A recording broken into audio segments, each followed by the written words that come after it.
Buy my novel, Escape from the Village, from major booksellers online. Go to escapevillage.com. Subscribe to my Substack. Go to fountainheadforum.substack.com. Thank you.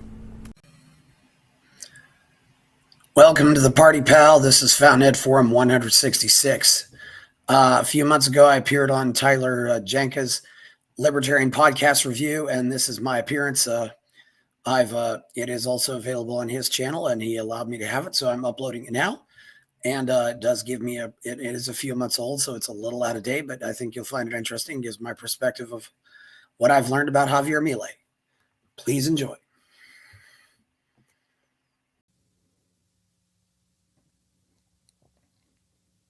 Turismo y Deporte, afuera.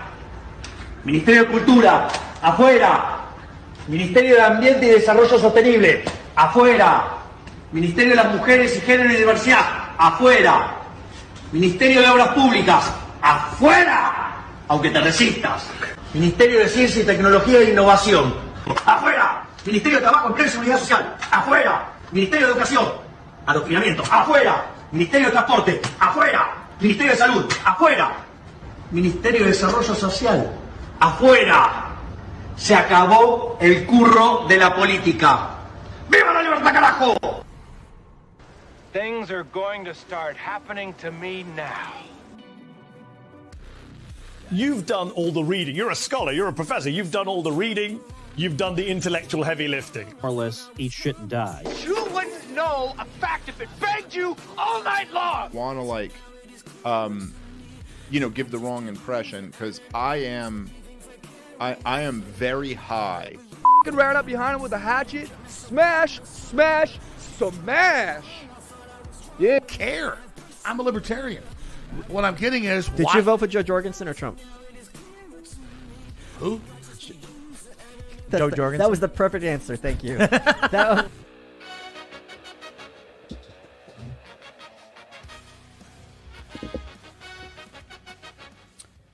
And welcome everybody to the Libertarian Podcast Review. We've got a special one today. We're going to talk about, is he a dead man? Javier Milei? No, he's live. For now, people are saying, some people out there are saying he's a CIA plant. We're going to talk to you about him today. I've got an expert, I think we call him an expert.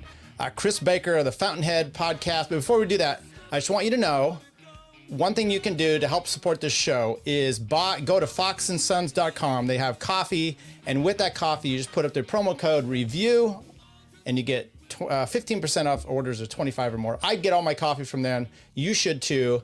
And now let's get right into it. Let's add Chris in here. Chris Baker from the Fountainhead Podcast, and he's an author. How are you doing, Chris? Welcome. It's the Fountainhead Forum, but yes, thank you. Sorry, it's right. Yeah, how are you, Tyler? Yeah, it's nice to talk to you here. Yeah, you too. So before we get going too far, I want to know a few things. One is your involvement in where your politics are. I assume you're somewhat libertarian. Give us your brand of libertarianism, and then why are you so interested in Milei? Do you have some sort of connection with South America? Do you speak Spanish? We'll go that. So maybe start with the first part, and then we'll go to the next part. Well, I think I've always been a libertarian. I was 17 in 1988. I probably shouldn't have said that because that gives away my age. But I would have voted for Ron Paul if I could have. I did know about Ron Paul, and this was before the internet. So I was very. So then I discovered book catalogs. This was when how you did it back then. You got on book catalogs and got on mailing lists and got these book catalogs. And then I went to, believe it or not, I started with Loom Panics Unlimited, discovered Laissez-Faire Books, Liberty Tree.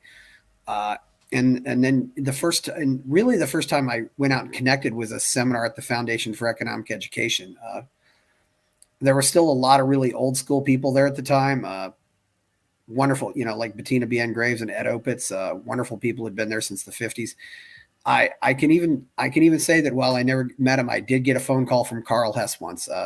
Wow. Sorry I didn't meet him, but yeah. I got into Ayn Rand in 92. I went around to some other seminars. I interned at Liberty Magazine for 6 months from 96 to 97. I've sometimes said that was the happiest 6 months of my life. I've been active with the Libertarian Party since the mid 90s as well. Although sometimes I'm more active than others. And I was involved. I did do some block walking for Ron Paul in 2008, 2012, and saw how that worked. So I won't say that Ron Paul really had any impact on my thinking, but I certainly supported him.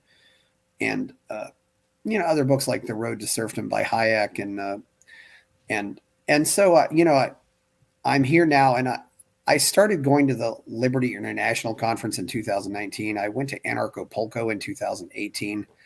So I started to become a little more international in my libertarian thinking. And that's, I like South America. Believe it or not, I first visited South America in Peru. I have never been to Argentina. I'm not fluent in Spanish, which is one caveat. I've made sure that everybody that comes on my show has been fluent in Spanish to discuss Milei. So it's really, that's just where we are. And, I thought, it's often said, did you learn more from failure than you learn from your success? But I think that reverses itself when you have so much failure and so few wins. You have to try to learn from the wins. And this is a win, and we need to examine this and study it as much as we possibly can. Because this is, especially with the last 3 years, it's been a very dark time for liberty, and it's nice to see a bright light come out like this. And the other thing too, Tyler, it's easy to get people to talk about this. Yeah. I say, hey, you want to come on my show and talk about Milei? I mean, almost all of them say yes. They're excited. They're enthusiastic. They want to talk about this. So let's get into, first of all, what brought you kind of him to your attention? Okay, you said you're in international, so maybe you're just much more acutely aware. I mean, I saw him, I didn't know anything about it until he won like the first round of the primary. I think they did a primary, and then the final. And you could talk to us about that. But did you know about him prior to that? And had you been doing any shows about him previously? No, I did see a show that was done by Olga Maria, who's also known as Latina Libertarian. Yeah. I've had her on twice. So, and she was talking to a guy who works, volunteers with the Milei campaign. But then as soon as the news hit, I think there was like, oh my goodness, this could really happen. And then I just really did binge podcasting. It's funny, but I think you learn things in spurts, you start binging, and I found, there are a lot of people out there who do know more about him than I do, and then I found some people who work at various organizations who know about him. I talked to Jorge Trucco, who went to Anarcho-Pulco in 2015, who knows about him. Jorge translated The Market for Liberty by Morris and Linda Tannehill into Spanish, and he gave that to Milei, and that apparently turned Milei anarcho-capitalist. Interesting. I'm also learning that there is a very much a Spanish tradition of liberalism that I was not aware of. Even going back to, say, the School of Salamanca and some other writers. I don't know what really happened to that tradition, but it is there. One of Milei's influence is a guy named Alberto Benegas Lynch, another economist from South America. There's also Jesus. Another one of Milei's teachers is Jesus Huerta de Soto. I mean, these are some other people who have influenced Milei. As far as I don't think Milei knows English, so he's still not really accessing those sources, but he's accessing the Spanish people and the translations. So Phoenix chimes in here: primary, general, and runoff. Okay, so that's I don't know. Those are the things I'm finding out about. So I appreciate any kind of thing. What the language barrier is fascinating to me. Other than only because he's become so popular in the right wing or our English speaking media in a sense, without that ability to communicate. In English. I mean, he does a Tucker Carlson interview, and it's for me. I watch a lot of stuff while I'm doing other things, and so that one was difficult because I had to pay attention to the transcript. But with that in mind, he comes across, and I played that video at the open there where he's throwing things. His what he does say translates even on TikTok and those things of like no good, you're out, and those kind of things. So why don't you start here by giving us a little bit of a backdrop of, because there's going to be people, friends and other people that are watching it now. It says Libertarian Podcast Review. You may not really know much more about libertarianism than just what you kind of hear, which, by the way, is an interesting aspect of some of the criticism or acceptance. Some of the neocon right-wingers are all excited. Michael Knowles, as an example, he's like, oh, this is pretty cool. Yet he's gone on, he's from Daily Wire. He's gone on and explicitly talked about how libertarians have driven the right wing into a hole, and they're the responsible party for this. So it's interesting to see these little dichotomies here.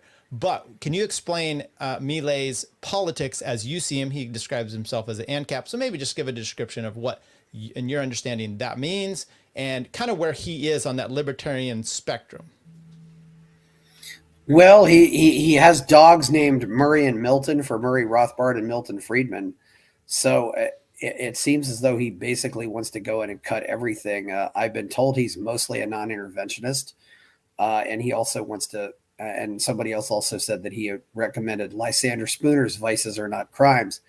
So I still don't know all of his positions, but he's definitely in favor of cutting a lot of things. I mean, anybody who wants to cut the government by about 80%, I would say is a libertarian.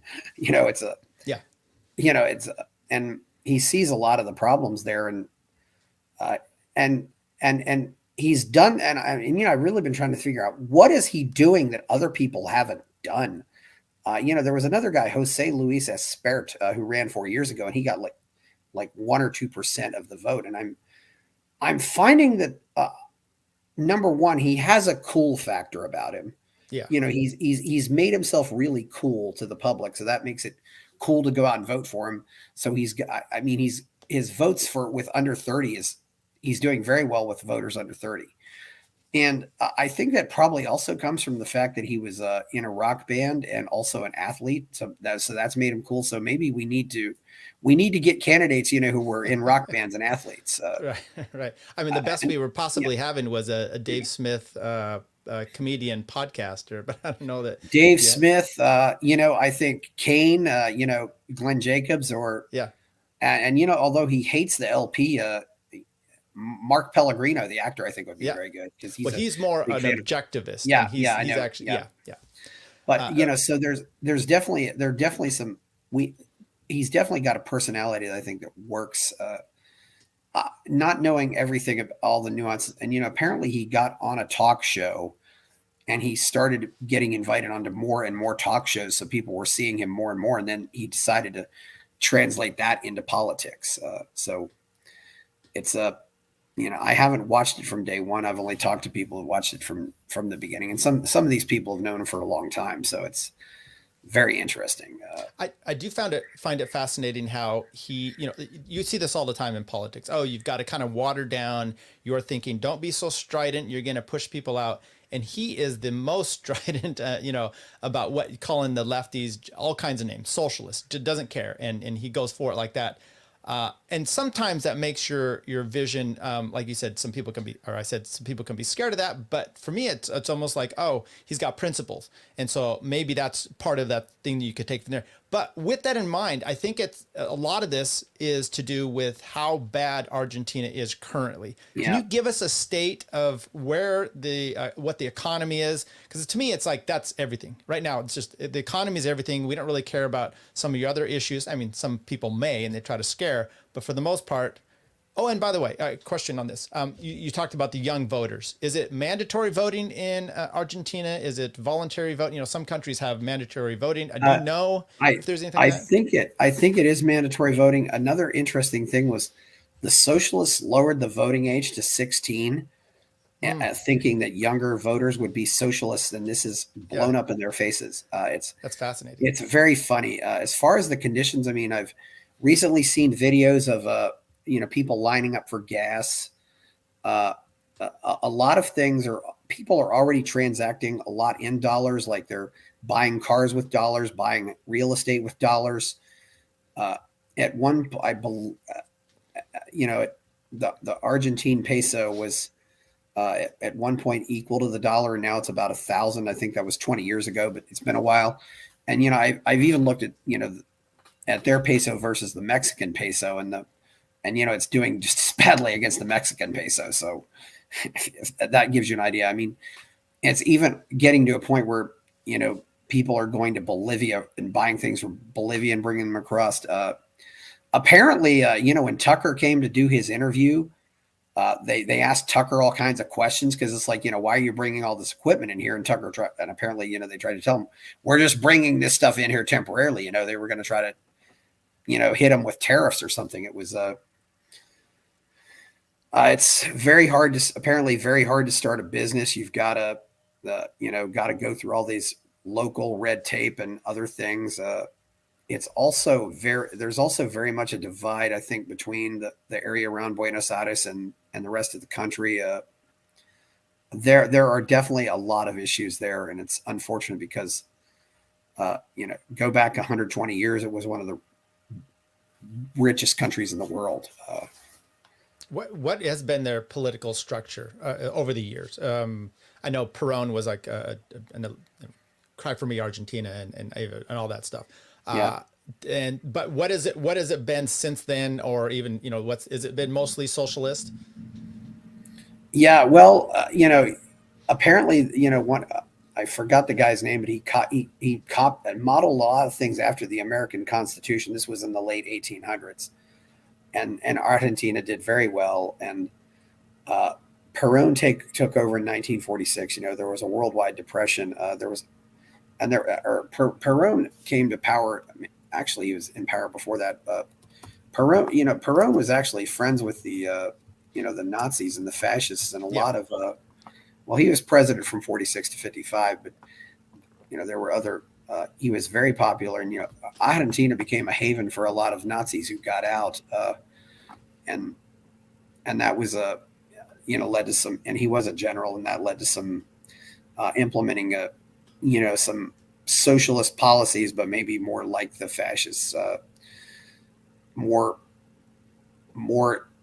dedicated to work, but more corporatism. It's I'm still not really sure what Peronism is, and there have been cases where Perón goes out of power, and some as people left power. One of the guys who was running against Milei, his father was actually exiled when Perón went out of power, and then he came back. So, and then of course there was a lot of fighting back in the 70s, almost kind of a civil war.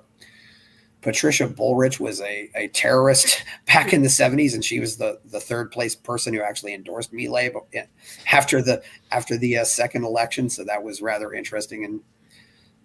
And then now they've had what they call Kirchnerism, which is a variant of Peronism, but just lots of government programs, lots of government spending, but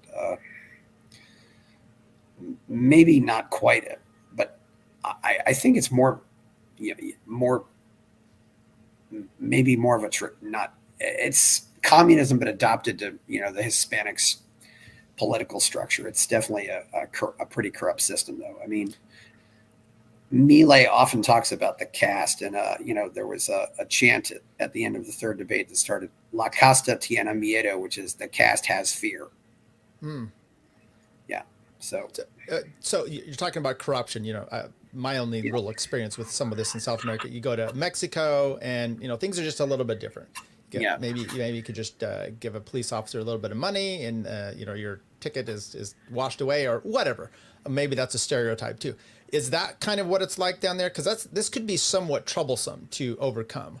But I take it, as you said, economics is the biggest thing. Is crime a problem as well? I think, from what I hear, crime is a problem. You don't want people to know that you have a lot of dollars on you. You might get robbed. It's I don't know how much there is of bribing cops like there is in Mexico. I mean, I've been to Mexico and I've never really felt like I was in danger. It's really hard to analyze where that. So I can't really say for sure what all the issues are. I mean, there's a lot of bureaucracy, though. I talked to one guy who made the mistake of going out and bringing back 2 laptops, and they actually taxed him on the second laptop, even though they were both his. So there's a lot of that. So it's a different kind of theft rather than stealing it. They're like, well, you know what? We're just going to tax you. We're going to tariff you to death. it's hard to start businesses. I mean, I've heard stories of people who lost everything due to the Peronistas. And people are, and when you have this inflation, that's just really the ultimate form of a tax. I mean, because people can't save and they can't, you have to buy things with all cash immediately and stuff like that. There's no loans, there's no room for growth. So let's talk about the election real quick. And I've got a bunch of good questions, I promise. Let's talk about the election. Who was he running against and where were their politics? And kind of interesting, the main thing is, they're not battling a culture war necessarily when your inflation is 147%, right? That's the thing you can talk to everybody about is the economics. What were the other party's solutions? Or if you know that, but who else was he running against, and kind of where were their politics? Well, after it's a very wide open system, but after the first election in August, they ended up with 5 people remaining, and that was Milei, Sergio Massa, who was the Minister of Finance, and although the incumbent did not run for re-election. Gotcha. There was Patricia Bullrich, who had been involved in various government positions for a while. There was Juan Schiaretti, who was the governor of the province of Cordoba, who was really probably the only one that you would call an outsider, at least as far as not part of the Buenos Aires establishment. Because Milei, I'm not saying Milei's part of the establishment, but he was in the Congress. So. Yeah. And then there was Patricia Bregman, who was an outright communist. She got 1 or 2%. Schiaretti got, I think, around 6 or 7%. I have to say, watching the debates, I kind of liked him because I just kind of thought maybe this is a guy Milei could work with, because he was complaining about a lot of the things coming out of Buenos Aires, and I think he was complaining about how federal interference in local affairs, stuff like that, the same way, you'll hear governors here complain about the feds. And Bullrich has an interesting background. She was a terrorist back in the 70s involved with the Montoneros, I believe it was, and then she became more of a mainstream politician. I'm not really sure what her policies were, and Massa being the Minister of Finance, you could kind of say that he was just for more of the same. I mean, U.S. politics is similar, where you see especially the duopoly, where you see, let's say, Bernie Sanders and Trump. They identify the same problem, and their solutions aren't really the same. Like school loans, or they don't go back to the source and the problem. So it's always the administrator that's I'm going to administrate it differently. So Milei, I imagine, with him, it's not about I'm going to manage it. It's I'm going to destroy this department. Yes, and it's going to let something else take over. Is that kind of that's the way it was? Yeah, and Massa was the guy that Milei beat on Sunday. He was the one left standing. Massa, when first it became the top 5 and Milei was ahead, but then Massa in the second election actually ended up being ahead, and then it looks like Massa went from 36 to about 44, and Milei went from 29 or 30 to 55. I mean, wow. percent. So it was not a close election at all, which is certainly nice to see. And I've heard some talk about people voting twice and doing weird things with the ballots and trying to turn the election away. But and Massa, for example, they decided to cut the income tax when Milei was winning. Said, okay, you don't have to pay more income tax. They're trying it's to bribe. Almost like a bribe. I don't think it worked. Yeah, it was pretty. It's really nice to see this happen. It's this is. I was jokingly saying, no, I was serious. I was saying this could be the most important election in the history of the world. So what's the big takeaway from his election? I mean, personally, I'll just say I think it's not so much even whether he. I mean, it'd be great to see him do this and be successful, but it's the idea that 56% or so of a country decided that his rhetoric was what they wanted. I'm still not sure about that, but sometimes what I think what I think maybe is evident here is that it has to get really bad before the public wants real radical change. Yeah. I imagine, seeing what's happened with Venezuela might have influenced them. They said, because they didn't want to go to the way of Venezuela, and they might have even had, Venezuelan immigrants go there. I do think the fact that it's more of an open voting system and more of, there's not a rigged duopoly there like there is here helps. And other thing too, but I also think he was doing definitely doing some things that libertarians in America could learn from. He would often carry a chainsaw around to various rallies and stuff. I'm hearing some of our people here saying, I need to start taking a chainsaw around, and in fact, one candidate said, yeah, somebody sent me a chainsaw chain, to take to my events, so. I could see the GOP doing something like that because they're not always original. So they've, this guy worked, and then they're going to be, the next Milei. But it seems like to me that he's authentically either crazy or, as they say, the madman, or this is him. This is authentically him. Well, to a certain degree, aren't we all a little bit crazy, Tyler? I mean, right. we're in this group, we're part of this movement that is that we care enough to be a part of it, but we still stick by it. And even though it's not really doing very well, you gotta be pretty dedicated to keep doing this. But I think it's another thing too is the word liberal still has its original meaning down there. I've said for a long time that I think we either need to reclaim the word liberal or maybe call ourselves something else. In fact, I realized during one talk, I said, let's call this rock star liberalism, to make it sound cool. And because the term classical liberalism is just, it's got to go. You might as well say I'm a has-been liberal, or I'm an antiquated liberal, or an old school liberal. Something that's classical isn't going to be cool. It's old, Yeah, I would agree. And I think that name's done. I mean, it's too well associated with like a progressive. Yeah. So, and you're right. So if it's down there and it's still being used and you're saying libertarian, he's just liberal. Did let's remember, ANCAP? Did he call himself an ANCAP though down there? I think he has called himself an ANCAP at times, and let's remember, liberty, LIBR, liberal, LIBR. It's not an accident that those words have the same root. Yeah. So I think he has, I talked to one guy who said that Milei converted him to being a libertarian. He kind of laughed at it, and he was in his 30s, and then Milei convinced him. So I think he's really becoming a great ambassador. I think this is, I even went on a Twitter poll and just said, who's the greatest libertarian ever? And I said, Ayn Rand, Murray Rothbard, or Javier Milei. I think he's still got some time left too. He's only in his early 50s. There's still a lot of work, still a lot of good things he could do.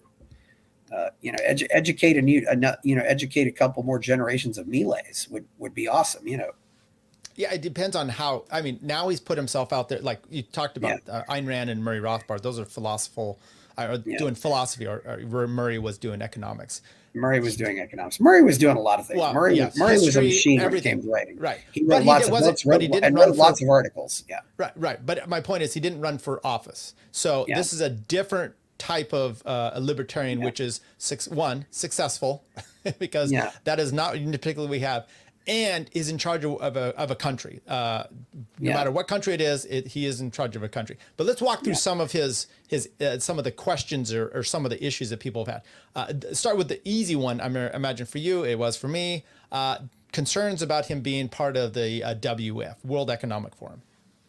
Yeah, well, I've seen a video of this, and he was invited once to speak there, and he spoke his mind, and they never invited him back. And apparently the World Economic Forum puts all these people on their website, even if they were there just once. Yeah, and a matter of fact, just a note, Vivek Ramaswamy, I think the same thing happened to him. He sued them for them to remove him. So you're on there. And so, but there's a lot of people that are concerned about this because there's pictures of him. I found that, and then I found a tweet, you had translated where he's like, my ideas are not in line with this. And it's a nice way to smear it. And a lot of libertarians are using that to the truth test. So that one, there you go. Now, when I imagine during the election, his whole plan and his ideas were antithesis to the ideas of the WEF. Is that confirmed? Yeah, he's very much against the 2030 agenda. Yeah, all that stuff. He's come out against that. Yes. Okay. BRICS. What about BRICS?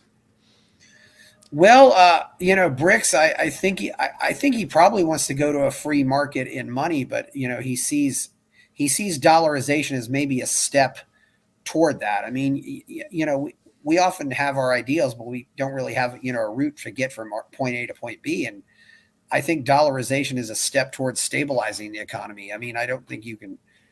Bitcoiners are generally positive about Milei, and he's definitely seems like he's pro Bitcoin. In fact, he's there was a picture of him with Nayib Bukele from El Salvador, who is I sometimes call him President Bitcoin because they've made Bitcoin legal tender there. So I definitely think there's a good influence.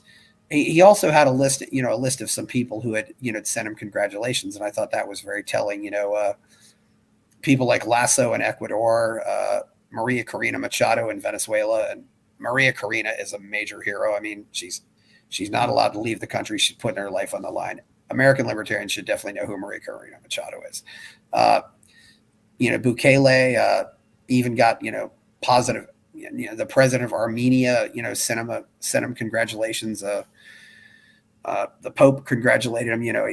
He did also. There was also on Twitter some of who some of his enemies are, and they were the new dictator of Cuba, Maduro in Venezuela, Petro in Colombia. And it's like I said, that's a good enemies list to have. It's like. Right. Now there was evidently, there's this is the problem with the language barrier thing. It's hard to just go to first source, but someone said, he had called the Pope trash or something like that. What's the deal there? He's definitely said things about the Pope, but if you look at what Pope Francis has done, I mean, he's an absolutely horrible communist. I mean, Tom Woods and Jeff Deist bash the Pope all the time. Deist called him Argentina's worst export, the execrable Francis or something like that. Yeah, it's a he's hosting trannies this week, so we got. But that that's definitely a risky thing to do because you're in a very Catholic country. Right? Yes. Yeah. But I think I don't know the context of that, but you're right. The Pope walks the line with kind of the communist ideas. So if you're bashing that, and it's just one more person or person. Now, okay, what else we got here? WF, BRICS. Okay, so you talked about central bank. My understanding is he's like, I want to just adopt the dollar, or use that. What are the ideas around that? Because I've actually heard Mises and some others talk about this in a positive way, which is, look, we don't want to be on this with the Fed either, but for where they're at, and you always have to take into account where Argentina's at and what are their steps to getting someplace. They're in such bad economic state that they want to do something tonight. My understanding is he doesn't want their central bank to control it. So what's the understanding there? Well, because the dollar is a much larger currency. It's going to have less volatility. Just that, just the same way that stock in Exxon is going to be less volatile than say stock in some small company. So that's going to make, again, I think he just, Milei sees, he wants to treat the immediate symptoms, but he wants to treat the disease. Yeah. And he realizes that inflation is a symptom that has to be treated immediately. And I think he sees that as a way to treat that symptom. It may not necessarily be what he wants long-term, but that's a way to, get off of this. And it's been done in Ecuador. It's been done in El Salvador. So there are some models for this, Panama, I think, as well. Yeah. And, also I don't know what as far as foreign policy is concerned, what would happen if there was, a truly capitalist president in a country who wasn't really throwing any bones to the U.S. I mean, I think if he was, I'm kind of surprised the U.S. hasn't invaded El Salvador, really, just because because of Bukele. I don't know if they tolerate this, get things in order, and then maybe Argentina can really go more their own way, and it's not a big country, it's not a really large country, but it's not a small country either. It's in the middle. Yeah. So what else? Oh, social issues. What are his ideas on social issues? So I saw a podcast a month or so ago. It was the Reason podcast. Weissmuller and I think it was Nick Gillespie, and they talked to some people that were in the know from down there, and it was a pretty good one. And they particularly are not in agreement with Milei's abortion stance or whatever.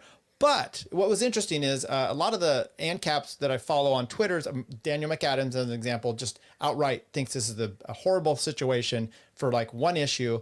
And yet the Reason types are able to overlook some of the social issues and take this guy. Like, something's wrong here. But what are his social issues, and how are those being perceived down there?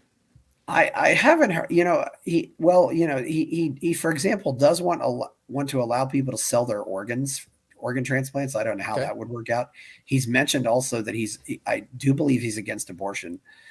He's been a tantric, apparently a tantra coach too, believe it or not. I mean, so I don't know. I don't know, but I haven't heard him say, does he favor legalized prostitution or not? And what is his stance on drugs or not? He does favor Argentines having guns. So there are some issues I still haven't really fully gotten it. I do think I can understand the concerns about foreign policy. In fact, there was a debate on October 8th, the day right after, what happened in Israel. And 4 of the 5 candidates said, yes, basically, yes, we love Israel, that kind of thing. Yeah. The only one who didn't say it was Patricia Bregman, who is the communist. So one thing I've been wondering most of these countries don't really stick their nose into everybody's business like the U.S. does. Yeah. So I don't know if he really is advocating for, getting involved in various conflicts and stuff. I mean, he got a congratulatory message from the president of Armenia, and the Armenians do not like Israel at all, because Israel has been helping Azerbaijan. So that was telling. So I don't know. And I do have to wonder too, what does the Spanish media say when they talk about the Middle East? As far as I know, if Daniel McAdams is concerned about what Milei thinks, he should probably get some of these things translated into Spanish and show them to Milei. I mean, I know our anti-war movement in America is already strapped for cash to begin with, but I don't know if there's, but it'd be great if they'd put some stuff out in Spanish and maybe Milei would read it. I don't know if the Ron Paul Institute, if they put out their stuff in Spanish as an example. A great point. But then again, with that in mind, first of all, Milei, it's kind of just the idea of, let's start with an easy thing, which is economics. And then from there, maybe you move out to some of the non-intervention. But what is, other than the Falkland Islands a few years ago, what is Argentina involved in as far as foreign interests or influence? I would say nothing. I know he's somewhat sided with Ukraine and Israel, but even with that in mind, I don't think he is going to do anything other than lip service for that. I don't think there's really anything. Except for the Falklands, or as they call them, the Islas Malvinas. I don't think they've really been involved in any war. And, that actually came up during the debate with Massa. I think Massa started and said, oh my God, why are they fighting over these little islands? I mean, it was once described as 2 bald men fighting over a comb. Ultimately, I don't think anybody really wants to live there. I mean, the British hang on to it because it's a military outpost. But if they pulled out, everybody would get up and leave. And I jokingly said on one of my shows, I said, you should just let the Penguins vote on it, because they're the only ones that really want to be there. It's someone Fennec said they were in the Gulf War in the 90s. Could be. Okay. I can't confirm. Yeah. Not a great look either way. Yeah. With that. Yeah, because a lot of these countries just, they don't have a lot of money to spend on. Yeah. They don't have a lot of money to spend on the military. And as far as I know too, that does Boeing have a factory there? Does Lockheed Martin have a factory there? I don't really know. It's a, I would even be suspicious that perhaps the U.S. would be like, hey, you send a few guys over, we're gonna pay you to be doing this, or give you some munition or something to make it worth your while. I could see something like that, but even then, what's really happening? And I know there was a horrible war with Paraguay, maybe in the late 1800s or something, where it was a bunch of countries ganged up on Paraguay, and it was really a horrible war because these countries are so much larger than Paraguay, but it wiped out like a very significant portion of the male population. But there's been. Oh, go ahead. I think because all the countries down there, or at least most of them, speak the same language, there really haven't been a lot of wars in South America. If there's if there's any fighting, really, it's still among the descendants of the Europeans versus the indigenous. And I don't know if Argentina has much of an indigenous population left. They say when goods cross borders, guns don't, right? So what is the trade situation with Argentina and its bordering countries, or with the world? Do you know? I'm not really sure. Apparently they export meat. They have some resources. That's not really something I'm. Obviously they have one of the longest borders in the world with Chile, and they have I think it's the third longest border in the world, and of course they have a border with Brazil. They have Uruguay and Paraguay. So I don't really know what their relations are. I mean, I think obviously you can't just isolate yourself, and none of a lot of the countries in South America don't really, aren't really that involved in the world, trade with the world. So I really don't know the answers to this, though. I'm sorry. No, that's fine. What about same idea though? What's Milei's idea for? You talked about people bringing stuff in, getting taxed heavily. Maybe with him, kind of the excitement and the focus of the world down there. If you could remove some of these barriers, you might start getting a lot of tourism. It's a gorgeous country. My brother-in-law grew up there till he was age 12. Still has gone back a few times. So yeah. Oh yeah, it is a gorgeous country. Yeah, and it's still a very, and it's a pretty big country by land area. There's a lot of open space there, although a lot of it's very cold and nobody really wants to go there. But it's, they certainly have a lot of beef and meat, and they've generally been So I definitely think he'll try to get rid of some of these agencies. I don't know what order he's going to go in. I think he's going to try to remove all the barriers to starting businesses. It's very hard to start a business there, as they like to call them, the SMEs, the small and medium enterprises, and just let people start business, and of course get the currency stabilized. He's already mentioned some agencies that are going to go. Yeah, I heard him something about a Ministry of Gender or something like that. Yeah. When does he officially take office? Has he taken office? That's December 10th. Okay, so they have a little bit of time to try to kill him. Or yeah. I don't know what's going to happen. And I've seen people say he's got a pretty good list of people on his team. He's got it's going to be very interesting. But apparently Nayib Bukele in El Salvador has invited him. Hey, you want to come up and hang out, show him what he's been doing, because the crime, it's very, it'll be very interesting. I hope this works out, because the worst case scenario right now is that he ends up being somebody like Alan Greenspan, because that will totally discredit the ideas. We need, and I think he needs to go out and act fast. And if you want to cut 10 government agencies, you got to ask them to cut 20. Yeah. Quick thing. So tell me, because someone just mentioned here about the VP. Talk to me about her real quick. But before that, did you mean with Alan Greenspan the fact that he used to be associated with Ayn Rand, and then when he became more prominent, he was just almost a sellout to these ideas? Yeah, he was a complete sellout. He didn't try to do anything. Yeah. Yeah. Okay. I mean, it's another thing too is we don't really have any history to learn from here.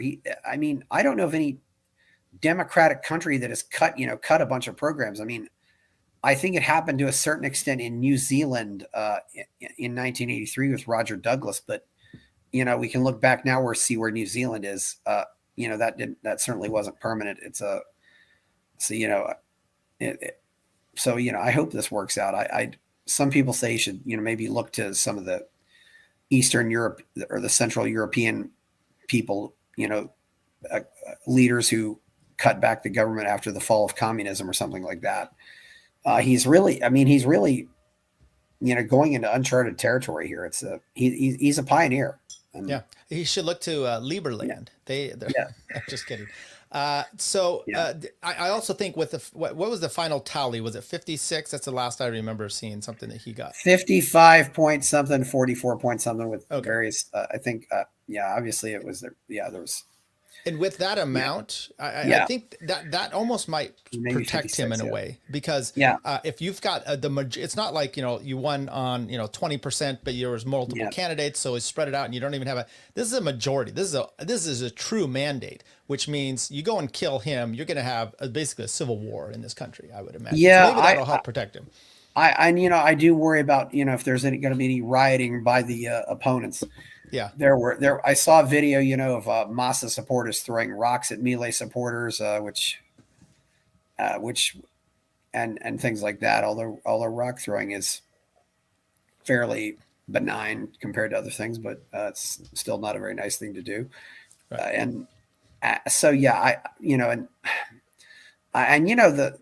Some of the communists like Maduro and the Cubans. They've been funding these revolutionary groups since the 70s. Yeah, stirring the pot in other Spanish-speaking, other South American countries, whether it be the Shining Path or FARC in Peru or FARC in Colombia. So there was an interesting tweet, that Petro in Colombia sent it out and just thought it was horrible that Milei got elected, and Bukele saw that tweet, and obviously this was all in Spanish. He says, "Now say it without crying." It's like, he's. I mean, really, the battle has just begun. Really, in a lot of ways, this is the harder battle now. Is to actually do some. So with that in mind, what is his power? Do you know what, like the governmental structure? Look, president.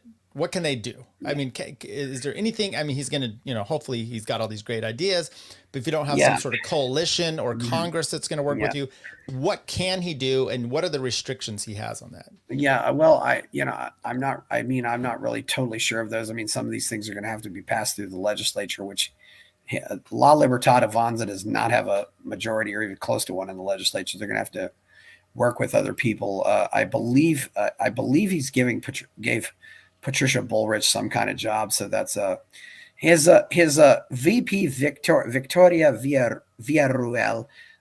She's an interesting lady. She's daughter of a veteran from the war over the Malvinas, and she's probably more into security and stuff like that. I don't think she's necessarily a libertarian, but that could be but I've heard good things about her. So yeah, there's definitely it's going to be very interesting to see what he can do here, and also what the outgoing regime tries to see if they try to sabotage the success beforehand. One other thing that I saw a picture of him. He was getting a vaccine shot. So he obviously got the shot. Is he against mandates? How does he feel about the crucial part of that scenario? I don't know if he said anything specifically about mandates, but during the the final debate, toward the end, he talked about this coronavirus tyranny and completely said, yeah, this was horrible. So I would say he's against mandates, but I don't have anything specifically that he specifically said to that. These are all very important questions, So I mean, like I even understood him, like gay marriage. I think he was talking about that, where he's like, I don't want the state involved in these kind of decisions. So he's kind of, I mean, really, the answers are Murray Rothbard-esque on a lot of the things that I was doing, which is, I don't really know what you want to do. However, as far as forcing you to do something from the government's perspective, we're going to kind of try to stay out of that. Okay. Yeah. And he certainly calls the left. He certainly calls the left, he calls a spade with regard to the left. He hates the left. It's interesting too.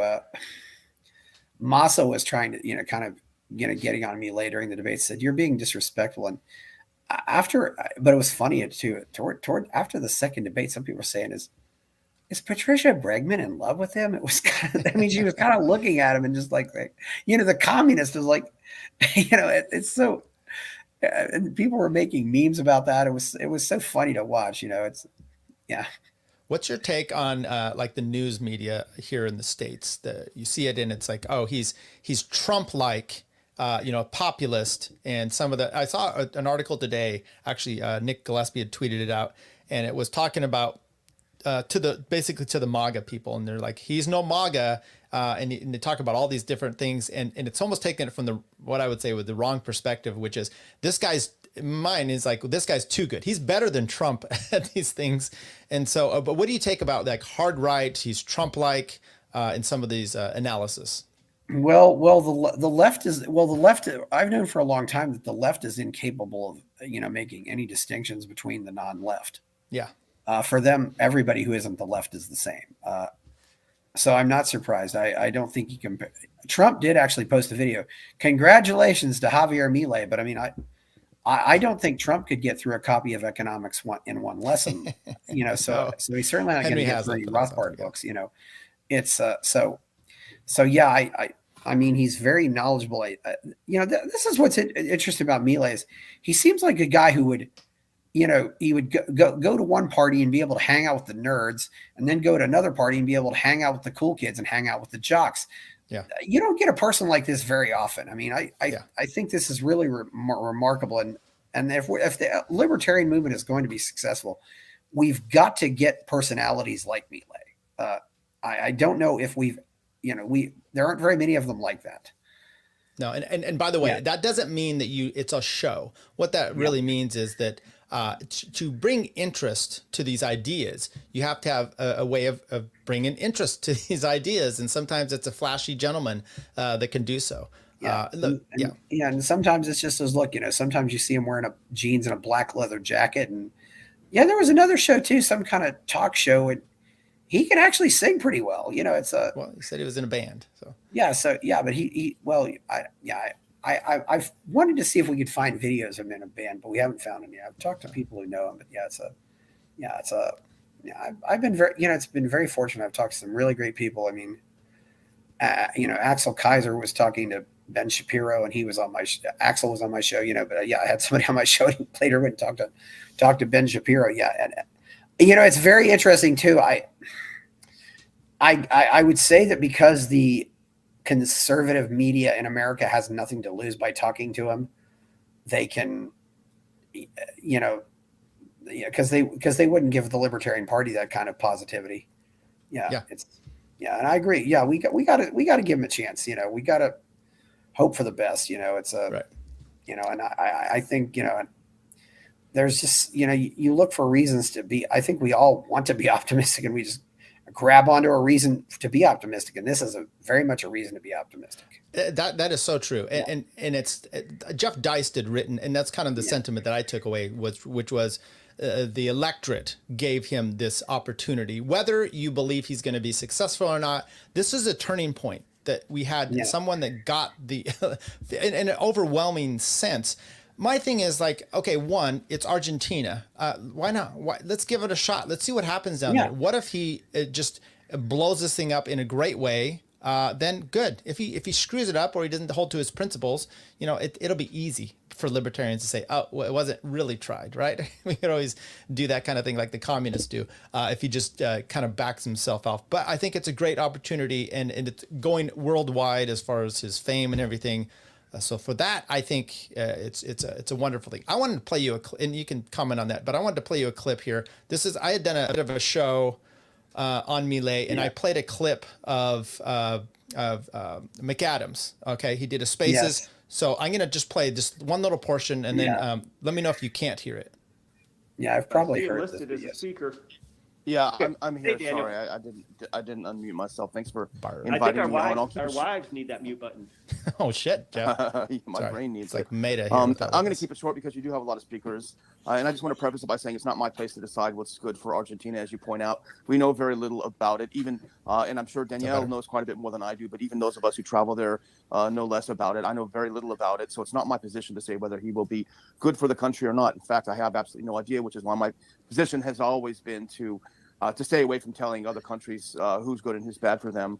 But I will say, because I've seen several headlines saying, is Milei the new Ron Paul? Is this the Ron Paul revolution? The answer is a categoric no. The positions that he takes are categorically opposed to Ron Paul's positions, particularly when you look at his foreign policy, which, interestingly enough, tracks identically with the foreign policy of the U.S. foreign policy blob, the regime that runs Washington, whether you elect Democrats or Republicans. He's absolutely on message when it comes to Ukraine and Russia. He's absolutely on message when it comes to China. He calls China assassins. He says, I would never promote relations with Cuba, Venezuela, North Korea, Nicaragua, or China, and et cetera, et cetera. So certainly when it comes to these areas, he's no Ron Paul. Ron Paul would never say this. I do not claim to be an economist. I do know that there's a lot of concern in Washington about de-dollarization, and it seems to me that Argentina embracing re-dollarization or dollarization would give some people in D.C. who are nervous about this, about the global South increasingly disconnecting from the dollar, to be concerned. A couple of other things. He certainly does not hate the U.S. Federal Reserve. In fact, Ben Bernanke, he said, is his favorite Fed chair, not Volcker, and he was hoping that Larry Summers would take over for Bernanke when he was gone. And I'm not trying to trash the man again. If he does a good job in Argentina, hats off to him. I just don't like this idea that we have to go looking for libertarian heroes. We've been through that with people like Boris Johnson, with Bolsonaro, over and over again. There is no Ron Paul moment overseas. It was a very unique moment that happened in the United States. Conditions are very different. History is very different. And we can't expect to find it. And, there are a lot of libertarian Trotskyites who believe we can export libertarianism as some people understand it here in the U.S. And I just absolutely reject that idea. And if I can say one more thing, Jeff, I'm sorry. I appreciate the accommodation of your time. And I have enormous respect for Jordan Schachtel, who I think is a great analyst. But I happen to also disagree about the press coverage from what I've seen of Milei. Yes, there are catchwords that are repeated every time. That's how the media works. He has to always be considered far right. You've got to put that in your article if you're going to publish it. But for example, if you look at a piece recently in the Washington Post, who is Javier Milei, Argentina's right-wing presidential frontrunner, and then you actually read the article, I would put forth that this is a very sympathetic piece, considering that they are describing someone who normally the Washington Post, if he were an enemy of the U.S. regime, if he were an enemy of the central bankers and the neocons, he would be presented in far different terms. Anyone who disagrees with that should go and look for any portrayal of someone like Putin or Lukashenko or Xi even, or anyone else who was not in favor of the U.S. regime. The final thing I will say is that, yes, he is a populist, and that is great, and they call him a far-right populist, but don't forget that people in D.C. and the regime, they embrace very strongly the dialectical materialism. And if you find that populism is inevitable, you better jump on that horse and make sure that you guide it in the right way. So sorry for taking a lot of your... Okay, so a few things. I don't know if you want to make some comments. Yeah. Well, criticizing, you can criticize foreign countries without necessarily advocating for policies for or against them. I mean, he's often said he just wants to let businesses do what businesses do. I think most American libertarians can agree that North Korea is a horrible dictatorship, and it's not really any country we should emulate. I don't know how exactly we probably don't have to deal with North Korea if we don't want to. China and Russia are different stories because they're both very large countries, and they're certainly not really countries that we can just pretend they're not there. I'm not going to mince words. China and Russia are two of the most genocidal countries in the history of the world. Russia's been a death cult for 500 years. China's been a death cult for 1,000 years. And if there's any sign of that changing, I hope it's going to happen, but I don't see any sign of it changing anytime soon. that doesn't mean we should cut them off, but we should certainly at least be careful in how we deal with them. And by the way, I think part of his problem, Daniel McAdams, is it's a personal thing, whereas he works for Dr. Paul, who's a wonderful and sweet man. And now you're comparing some third country, to him, and he's taking affront to that. When the reality is, this guy's done something. I'm sad. I'm a big Ron Paul fan, but he was never elected president. So he's done something he hasn't done. Let him have his chance. In addition, I don't know if you caught that one part there, but he had criticism, and he's more explicit on Twitter, which is since the news media isn't as harsh to him as they are Putin, as an example. Therefore, you shouldn't be a fan. I mean, he explicitly said, "Oh, this is all you need to know," because Ben Shapiro liked him. Well, come on. I could be for the people in Palestine as an example, and I don't agree with almost anything that a lot of these protesters are out there doing. I'm not standing with them. So you just put that out of your mind, Mr. McAdams. And anyway, that's kind of I can understand not trusting the Washington Post. Sure, that makes perfect sense. It's a. I mean, there's lots of, and there are other people who who have been aligned with libertarians who have been critical of him. I mean, there was a guy at the Latin American Bitcoin conference. Yeah, he spoke at the Latin American Bitcoin conference, which was in Buenos Aires. Mm-hmm. So I would figure he'd be somewhat libertarian, but he's named Carlos Mazlatone, I believe, and he was going on all these rants about Milei. And I said, who is this guy? I said, oh, he's nuts. So. I know one of my first tweets about Milei, I tagged Antonella Marti, and she blocked me immediately. She's from Argentina. She's spoken at Atlas Society events, and she blocked me. She does not like Milei. Now, I don't think they're related, but I had Eduardo Marti, who is also from Argentina, on. He was a great guest and really likes Milei. Talked a lot about what's going on there. I mean, I've gotten to know so many great people from all this. I mean, it really makes me want to go down there, and had some good people, a good Free Stater who's married who has an Argentine wife. He talked about things going on there. And, I'm already, I'm embarrassed to say I haven't had anybody on yet, but I got it. I'm already arranging some discussions this week, about, we got to talk. We got to have a party. It's a great.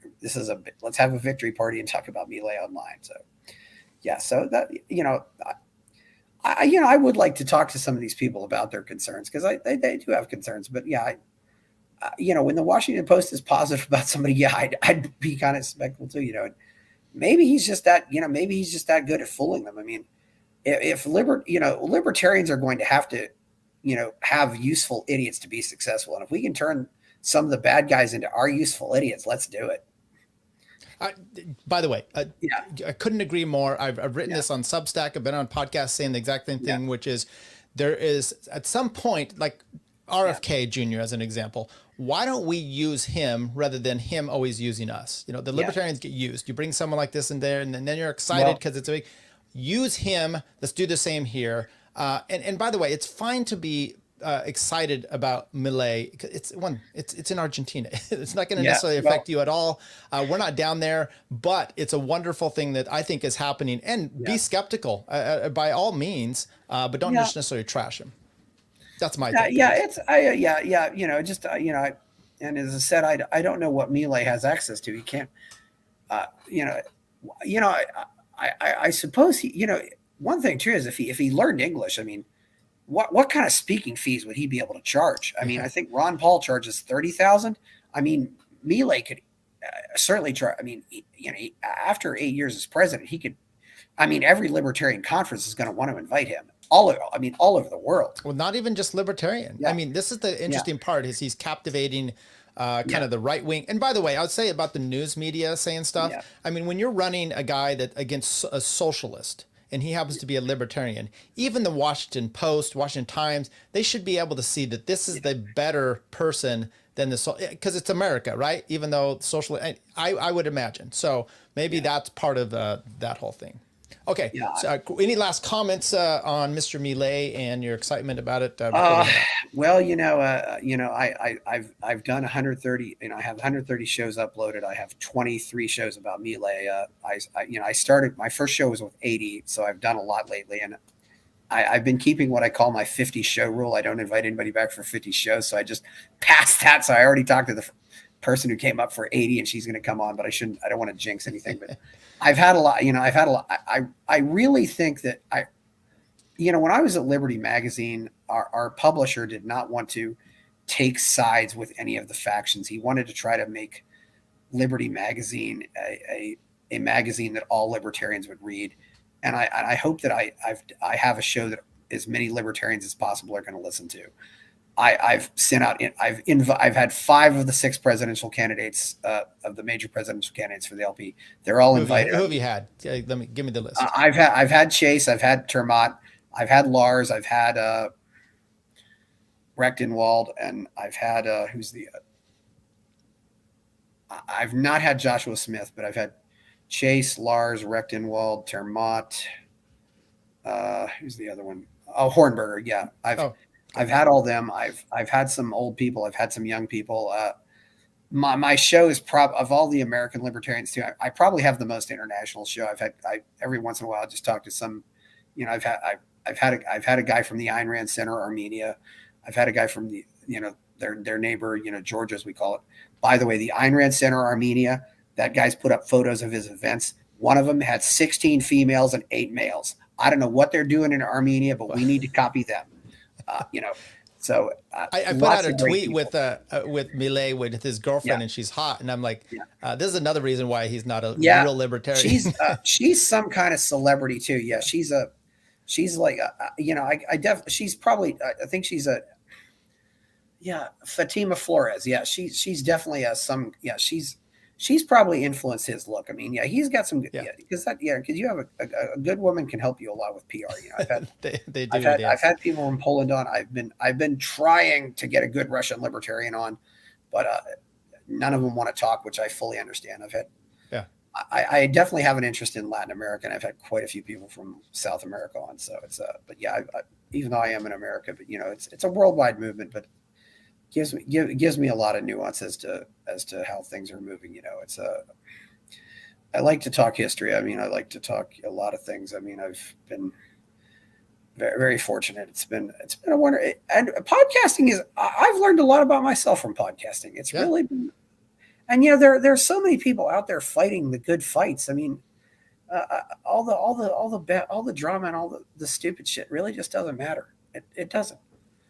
That's true, and it's a great way to meet people, have good conversations. Yeah. So, by the way, you also advertise on the beginning of your show that you wrote a book, a novel. Yes. Where can people find that, and what's it about? You can go to escapevillage.com. It's a sci-fi dystopian novel. I like to think of it as maybe a younger version of Anthem. I do need to get on some sequels for that though, but it's about. It's about a world. It's kind of like the dystopian future we've all come to. I think fictional arguments are probably more powerful than intellectual arguments. Although maybe Milei is proving us wrong in that. It's The most important thing is you've got to do something that's cool, and Milei has definitely done that. That's learn some lessons from this, and hopefully we'll. I do and I've even had friends who. An associate of mine who had a photo, one guy on my show managed to get a photo op of himself with Victoria Villarreal. So, maybe I will probably faint if Milei's account ever follows me. He hasn't done that yet, but that's definitely going to be a goal, is to get a follow from him. You might have to start putting your tweets out in Spanish so he at least gets the some good he's videos. I don't know if he's running his own social media, and I do want to give credit to people. I mean, Tim Moen the Canadian Libertarian, has had a few people talk about Milei. Fee's had a few things on Milei. Mises Institute has, Cato has, Olga Maria, Latino Libertarian. She's been on top of Milei. Martha Bueno, who's in Florida, she's really been on top of this. She's lived in Cuba and Venezuela, and her mom is from Cuba, so she's fluent in Spanish. There's a lot of good people are talking about this. I've certainly gotten more attention because of this Milei coverage. Although that's not the only thing I've talked about. I've had some good Bitcoiners on. I've had it's been wonderful, and I really got more excited once all this stuff had, because Because you've done a lot of work with it, yeah. I did 25 shows in September, and as I said, almost everybody says an enthusiastic yes when they want to talk about Milei. Yeah. Other topics have really been hard to get people to talk about, but not Milei. It's been easy to get people to talk about Milei. Yeah, well, I enjoyed a bunch of your podcasts, so I would encourage everyone to go check that out. By the way, the dystopian, I did this a watch along alongside Night. I don't know if Schulman. J. Neil Schulman, rest his soul. I got to meet him. Yeah, we need more. We've lost some of our good libertarian novelists. We need more. I don't want to judge. I haven't read the book, so I'm not going to judge the movie. It's hard to say. Well, the movies usually don't work. The book's good. The acting and the production. I watched it more like a Mr. Science 3000 type of thing. Yeah. We're going to do that with Jones Plantation, but they did ask me to wait. Good, yes. They asked me to wait about 8 months before. I will say that they did a great job on a remastering of We the Living, which was Ayn Rand's first novel, which they actually. The fascists got a hold of it and made it into a movie as being anti-communist, and they did it, and they were very true to the movie. It's about 3 hours long, but it's well done. Yeah. So okay, well, I'll just check that. That's and you'll watch it with subtitles, of course. But yeah, I've gotten used to watching things with subtitles because I've watched all of Milei's debates with subtitles. Yeah, they don't come up immediately. I don't know if it takes a while for YouTube to generate them, but like a day later, the subtitles will be up. So I'll just put. And sometimes Milei. They'll translate it as my law instead of just remembering that that's the guy's name. It's because is my, mi is my, and lei is apparently law. So yeah. No, it's good to know. Yes. So we'll probably keep this in mind. You and I will be connected, I'm sure. And if I need to bring you back for some updates, we will definitely do that. But I would encourage everyone to go follow you on Twitter, Fountainhead Forum, Chris Baker. You're obviously your podcast, good stuff there. I really appreciate you coming on. Yeah. We're hopeful for Milei. What else you got? And then we'll head out. It's Fountainhead FM on Twitter because I couldn't go all the way. So I had to shorten it a little bit. But I have my novel. I have I'm working on a domain right now. I'm on Odyssey, YouTube, BitChute, Rumble. I do need to get on some more sites. There's still a lot of things I need to do, but lately there's just been so much to talk about. I've just been producing content, and I'd like to be somebody like Lex Friedman. I want to have good, detailed conversations and I want them to be things that stand the test of time. But this was. It helps when it's something I want to talk about, and it's something, and this is good clickbait. People want to talk about it. People want to know what's going on. It's been a wonderful adventure. I appreciate everybody who's helped me out too with it too. Yeah, well, we appreciate you coming on here. I've got a playlist just for Milei. Yeah, thank you very much. I'll put the playlist and all your links should be in our stuff as well. Yeah, I appreciate you once again. I hope everyone has a good Thanksgiving. You too, Chris. Yes, have a good Thanksgiving, and all the presidential candidates need to adopt Milei's hairdo. So yeah, and carry a chainsaw. So thank you. Right. Bye-bye. Right. So I appreciate it. You can hang on in the back. We're just going to have a excessively long outro, but everyone, thanks. See you. Bye. Yes. Thank you. Boomer.